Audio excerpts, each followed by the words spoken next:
Oke, sekarang kakak harap kalian dapat semangat lagi untuk memulai pembelajaran hari ini. Nah, ekosistem. Mengenai ekosistem sendiri, apakah kalian sudah tahu?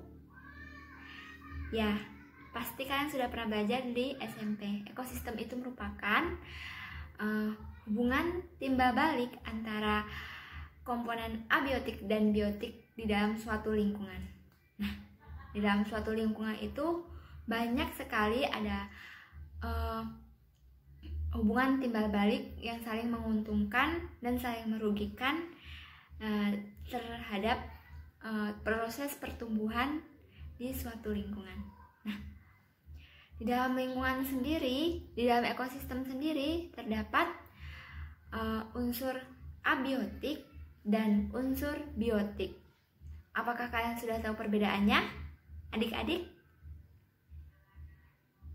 Ya, benar sekali. Kalau misalkan unsur abiotik di dalam suatu ekosistem itu sebagai media. Nah, contohnya itu berupa air, suhu, udara, cahaya, dan di dalam media atau unsur abiotik itu dapat membantu unsur biotik. Nah, untuk unsur biotik sendiri, apakah kalian sudah mengetahui, adik-adik semua? Ya, unsur biotik itu berupa suatu organisme yang ada di dalam suatu ekosistem yang baik berupa tanaman maupun hewan. Nah, di sini kakak akan menjelaskan terkait tentang komponen abiotik dan biotik, serta bagaimana sih kok bisa komponen abiotik dan biotik itu menjadi saling berkaitan di dalam ekosistem. Nah, untuk lebih jelasnya, kakak akan menjelaskan sedikit ada media untuk supaya kalian dapat membedakan antara komponen abiotik dan biotik. Ini adalah tanaman. Nah, di dalam tanaman ini, misalkan saja ini di dalam suatu ekosistem pasti ada tanaman, ada tanah, ada hewan. Nah, di dalam pot ini itu ada tanah sebagai unsur abiotik, kemudian ada hewan yaitu cacing. Cacing ini merupakan unsur biotik. Nah, dan tanaman ini merupakan unsur biotik. Nah, ketika suatu ekosistem itu terdapat banyak sekali tanaman-tanaman, nah itu akan menjadi jika tua dan mati, daunnya akan terurai menjadi kompos. Nah, kompos tersebut akan diproduksi oleh tanah untuk menguraikan zat-zat untuk mengurai dan menghasilkan zat-zat kimia, sehingga zat-zat kimia tersebut dapat terurai dan akan diserap oleh tanaman. Nah, tanaman tersebut tentunya akan membutuhkan unsur-unsur hara di dalam tanah tersebut. Nah, begitulah hubungan antara komponen abiotik dan biotik. Mereka saling berkaitan.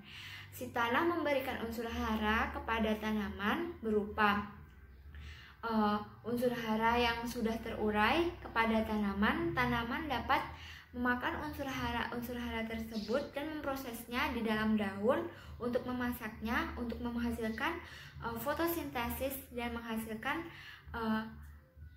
buah atau perkembangan dalam tanaman tersebut, sehingga tanaman tersebut dapat ternutrisi dan tumbuh seperti tanaman-tanaman yang sehat dan tidak membutuhkan makanan lagi. Nah, untuk hewan itu misalkan saja cacing. Nah, cacing ini kan memerlukan unsur abiotik karena cacing tersebut pasti makan tanah. Kalau enggak, makan dedaunan yang sudah membusuk.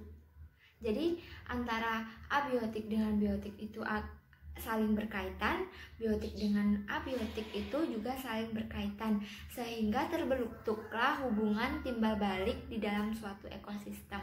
Nah, jadi untuk adik-adik semua sudah jelas bukan antara hubungan abiotik dan biotik di dalam suatu ekosistem?